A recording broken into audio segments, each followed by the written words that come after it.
이렇게 제가 알려준 이 세 가지 운동만 하루에 5분씩 꾸준히 해도 건강 수명이 3년 정도 연장이 된다고 해요. 이게 3년이면 뭐 짧은 거 아니 할 수 있는데 3년이면 이거 로또 당첨한 겁니다. 로또. 3년을 병원 안 오고 여행 다닌다 생각해 보세요. 손자 손녀들이랑 얼마나 좋겠어요. 이걸 어떻게 하는지 제가 직접 한번 보여드릴게요. 안녕하세요. 허리통증 해방일지의 장근소 원장입니다. 제가 지난번 영상에서 우리의 뼈를 녹이고 있는 골다공증 유발하는 최악의 음식 3가지 알려드렸는데요. 제가 이걸 왜 알려드렸냐, 시간이 지나면서 시대가 발전하고 생활 여건이 개선되고 다양한 개인의 삶의 질이 좋아지고 있거든요. 그러면서 건강 영양상도 훨씬 좋아졌겠죠. 그러다 보니까 기대 수명도 늘고 건강한 상태에서 수명도 조금씩 늘어나고 있는데, 최근에 국민건강보험공단 통계를 보면 충격적인 자료가 하나 있습니다. 골다공증 환자가 급격히 증가하고 있다는 거예요. 2018년도만 해도 98만 명이었는데 2022년도에 118만 명, 즉 20만 명이 증가한 거죠. 증가를 치면 약 연평균 5% 증가했다고 보는 거죠. 여기서 더 무서운 건 환자 94%가 다 여성이에요. 여성분들이 골다공증 환자가 더 많은 이유는 폐경 이후에 에스트로겐 여성 호르몬 분비가 낮아지면서 자연스럽게 뼈가 만드는 속도보다 살아있는 속도가 더 빠른 거죠. 골다공증 원리가 사람의 뼈는 그대로 있지 않거든요. 계속 이렇게 변화가 되거든요. 그 뼈를 만드는 조골세포하고 낡은 뼈세포를 없애주는 팔골세포가 균형을 이루어야 되는데요. 나이가 들면 팔골세포의 기능은 계속 유지되는 반면에 조골세포 기능이 떨어지기 때문에 뼈에서 계속 칼슘이 없어지는 거죠. 그래서 그걸 더 유발하는 게 제가 음식이라고 설명드렸죠. 그 전 영상 보시는 걸 추천드리고요. 골다공증 하면 단순하게 나이가 들면서 뼈가 약해진 거 아니야? 이렇게 생각할 수가 있는데 절대 그렇지 않아요. 이게 노년기 장기 입원을 유발하는 질환의 20%는 차지하는 아주 중요한 병이에요. 장기 입원하시면 뭐가 문제일 수 있냐 생각할 수 있는데요. 문제는 사망률, 치명률이 올라가요. 왜 그러냐면 거동이 제한되면서 누워있는 시간이 많다 보면요, 인체의 모든 기능들이 저하되기 시작하면서 욕창, 폐렴, 치매, 우울증, 인지기능 저하, 그리고 기존의 혈압이나 당뇨, 기저질환이 더 악화되겠죠. 그리고 누워있다 보면 피가 좀 끈적끈적해지겠죠. 그러면 혈전이 생기게 되고 혈전들이 떠돌아다니다가 중요한 뇌혈관이라든가 심장혈관을 막히면 그게 바로 뇌경색, 심근경색이 되는 거죠. 그래서 나이 드신 분들이 누워만 있으면 사망률이 상당히 올라가게 됩니다. 여러분, 우리가 이러잖아. 아프면 누워 쉬어 그러잖아요. 나이 드신 분들은 누워 있으면 안 돼요. 빨리 치료하시고 빨리빨리 걸으셔야 됩니다. 그래서 저는 항상 뼈 관리를 정말 잘해야 한다 생각하거든요. 그러니까 우리가 허리 통증 움직일 수가 있잖아요. 근데 골다공증 해가지고 골절이 못하게 됐어요. 뼈가 잘 붙지도 않은 분들은 움직이지 못하겠죠. 그렇게 돼버리면 여러 가지 합병증으로 사망률도 올라가게 되겠죠. 그래서 뼈는 건강할 때 관리 잘해야 되거든요. 누워있는 것보다는 활동이 좋고, 활동도 적당하게 해줘야지 뼈도 튼튼해지는 거죠.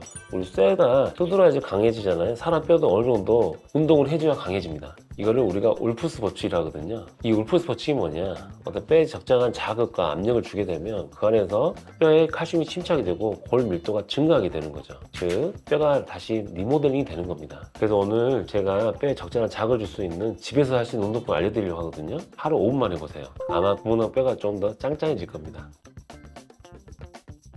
근데 이걸 하기에 앞서 많은 분들이 의심할 수도 있어요. 설마 이게 될까? 실제 제가 재미난 사례를 말씀드릴게요. 지금 대한민국의 노인 인구가 급격히 늘어나는 게 문제가 되잖아요. 우리나라보다 더 빨리 겪은 나라가 있죠. 어디죠? 바로 가까운 일본이죠. 일본은 우리보다 10년 앞서서 고령화 사회에 진입했잖아요. 그러다 보니까 노년기 건강과 삶의 질에 대한 연구가 활발히 진행된 나라죠. 그래서 실제로 일본에 나가노현이라고 있는데 거기 건강 수명은 가장 긴 지역으로 유명합니다. 남성이 81세, 여성이 84.9세. 이게 뭐야, 이거 별로 안 긴 거 아니야 할 수 있는데, 여기서 중요한 거는 건강한 수명이죠. 건강 수명. 이 건강 수명이 뭐냐? 수명을 말할 때 얼마까지 살 수 있냐를 말하잖아요. 그걸 기대 수명이라 하는데, 거기에서 질병이나 사고로 활동이 제한되는 시간을 제한 건강한 삶의 기간을 말합니다. 근데 아쉽게도 한국은 이렇게 건강 수명이 길지가 않거든요. 이 나가노현은 남녀 모두 8세가 넘는 거죠. 8세가 넘었을 때까지 병원 세세에 앉는다는 거죠. 엄청 높은 거죠. 그럼 이 나가노현이 1등이 될 수 있었던 이유가 뭐냐? 여기서는 다양한 프로젝트를 진행했었는데요. 크게 3가지를 진행했다고 합니다. 첫 번째,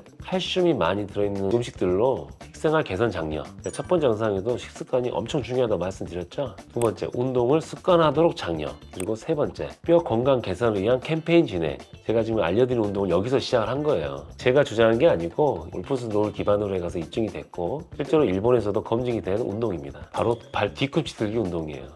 이게 과연 운동이 될까? 라고 생각할 수도 있을 텐데, 이게 어떤 원리냐? 이게 체중을 부하시키는 운동이에요. 아까 제가 말했다시피 뼈의 하중이 가해져야 골밀도가 증가한다 했죠. 이게 어떻게 운동하는 거냐, 선 상태에서 발 뒤꿈치를 훅 들었다가 쿵 하고 내리는 거죠. 이 운동의 핵심 목적은 발 뒤꿈치를 자극해서 다리 전체에 뼈에 직접적인 자극을 줘가지고 뼈의 골밀도를 증가시키는 게 목적이에요. 이게 꾸준한 자극을 통해서 뼈의 건강을 개선하면 이 건강 수명이 3년 정도 연장이 된다고 해요. 이게 3년이면 뭐 짧은 거 아니 할 수 있는데 우리 연세 드신 분들 물어보면 3년이면 이거 로또 당첨한 겁니다. 로또. 3년에 병 안 오고 여행 다닌다 생각해 보세요. 손자 손녀들이랑 얼마나 좋겠어요. 이걸 어떻게 하는지 제가 직접 한번 보여드릴게요. 자, 제가 지금 발 뒤꿈치 운동 어떻게 하는지 보여드릴게요. 자, 선 상태에서 발 뒤꿈치를 올렸다가 쿵 하고 내리는 겁니다. 쿵. 이게 왜 도움이 되냐? 이게 쿵 닿았을 때 발 뒤꿈치를 자극해서 다리부터 시작해서 전체 뼈에 직접적인 자극을 주는 거죠. 그렇게 되면 뼈의 골밀도가 증가될 수가 있는 거죠. 이렇게 할 때 쿵, 꼭 우리 물레방아 떡 찢는 것 같죠? 어때요? 되게 간단하죠? 허리 아프신 분들은 벽에 등 대고 기대고 하셔도 돼요. 벽에다 등을 대고 발을 조금 앞쪽으로 내린 상태에서 이렇게 쿵 내리시면 허리가 좀 더 지지가 되면서 덜 아픈 거죠. 이게 일상생활에서 쉽게 할 수 있기 때문에 집에서 TV를 보시거나 아니면 설거지를 할 때 같이 하시면 좋습니다. 단 주의사항이 있는데 아파트 같은 공동주택에 사다 보면 쿵쿵대서 층간소음 민원이 발생할 수 있으니까 되도록이면 저녁 늦은 시간을 피해 주시고 하실 거면 발에 매트를 깔거나 발에 매트가 없다 수건 몇 장을 좀 깔아서 소음을 최소화시킬 것을 추천드립니다. 이게 하루에 5분이라고 했는데 시간 되실 때 최대한 많이 해주시면 이게 생각보다 뼈 건강에 도움이 많이 되거든요. 자, 이제 두 번째는 제자리에서 뛰어주는 운동이에요. 대표적인 게 줄넘기나 제자리 뛰기가 있죠. 쉽게 생각하면 남자분들 아실 거예요. 우리 이제 군대 때 유격체조 했잖아요. 뭔지 아시죠? 발벌레 뛰기. 이렇게 하는 거 있잖아요. 이렇게. 그것만 해도 도움이 많이 됩니다. 실제로 연구 결과도 있거든요. 트램폴린 있잖아요. 이렇게 뛰는 거. 고무 매트에서 뛰는 거 있잖아요. 이 트램폴린이 중년 여성의 골다공증에 미치는 영향에 대한 연구 결과도 있는데 이 12주간 트램폴린 뛰는 사람들의 골밀도가 실제로 증가했다는 결과가 있습니다. 즉, 이 제자리에서 뛰는 자극만으로도 일정 정도의 자극이 오는 거죠. 뼈에. 여러분 잘 생각해 보세요. 나이 드신 분들이 제자리에서 뛸 일이 별로 없어요. 아마 남자분들 아마 훈련받을 빼고는 잘 안 뛸 겁니다. 그만큼 이게 익숙한 운동은 아니죠. 우리 어르신들한테. 제가 쿵쿵 뛰는 겁니다. 남자분들은 나실 거예요. PT 우퍼, 팔벌레 뛰기 이렇게 하시면 전신 운동까지 같이 되는 거죠. 근데 굳이 안 되시는데 억지로 하실 필요는 없고요. 그냥 쿵쿵쿵 뛰셔도 되고요. 허리가 아프면 벽에다 등을 기대고 손을 좀 지지하고 이렇게 좀 뛰셔도 됩니다. 도움이 많이 되죠. 세 번째는 스쿼트인데 그냥 하면 부담이 될 수 있어서 앉아서 하는 스쿼트입니다. 나이 드시고 근력이 없는 여성분들한테 적합한 운동인데 하는 방법에 대해서 제가 좀 보여드릴게요. 일반적인 스쿼트 자세는 어르신들이 하기가 좀 힘드니까 의자를 이용해서 하는 걸 추천드려요. 일반 스쿼트와 똑같은데 이게 무게를 싣는 데는 좋으니 앞에 팔을 펴고 좀 깍지를 끼신 상태에서 쭉 펴고 이 상태에서 다리를 펴는 거죠. 그리고 앉으시면 됩니다. 이게 왜 좋냐? 전체적으로 하중이 척추 쪽, 특히 골반 쪽, 허리 골반 쪽, 우리 골다공증 골절 잘 된 부위가 어디라 했죠? 허리랑 고관절에 했잖아요. 이쪽으로 하중이 실리면서 골밀도가 증가할 수가 있는 거죠. 이게 간단하지만 체중 부에 상당히 도움이 되는 운동입니다. 젊은 사람들 좀 하기 힘드실 거예요. 근데 나이 드신 분들도 이런 거 집에서 5분만 하시면 운동 효과도 있고 골밀도도 증가되고 일거양득인 거죠. 이게 간단하지만 상당히 체중 부하에 도움이 되는 운동입니다. 이렇게 제가 알려준 이 세 가지 운동만 하루에 5분씩 꾸준히 해도 아마 여러분의 뼈는 튼튼해질 거예요. 제가 이거에 대해서도 환자분한테 설명을 드리는데 환자분들 이런 질문을 많이 해요. 저는 건강을 위해서 수영을 많이 하는데 수영이 모든 병에 좋은 거 아닌가요? 하고 이런 질문 많이 해요. 많은 분들이 이게 도움이 될 거라 생각하는데 실제로 수영은 좀 떨어집니다. 이게 왜 그러냐? 아까 이 운동의 원리는 뭐라 했죠? 체중 부하 운동이죠. 수영은 어떻죠? 전신 근육 운동은 맞지만 물에 있으면 뭐 뜨잖아요. 무력이 생기는 거죠. 체중이 안 실리는 거죠. 그래서 뼈 하중이 덜 걸리면서 골밀도를 증가시키는 운동만으로는 좀 부족한 거죠. 하다 보니까 제가 재밌는 얘기가 생각났는데 우주인들 있죠. 우주인들이 우주정거장 가서 근무하시고 오신 분들 있잖아요. 규칙적으로 나사에서 주는 영양 섭취, 운동 다 하잖아요. 그분들 다 지고 오면 뼈가 더 건강해졌을까요? 아니면 더 약해져 있을까요? 당연히 약해져 있죠. 왜 그러냐? 우주는 무중력 상태잖아요. 뼈에 하중이 안 걸리는 거죠. 울풀스로가 안 되는 거죠.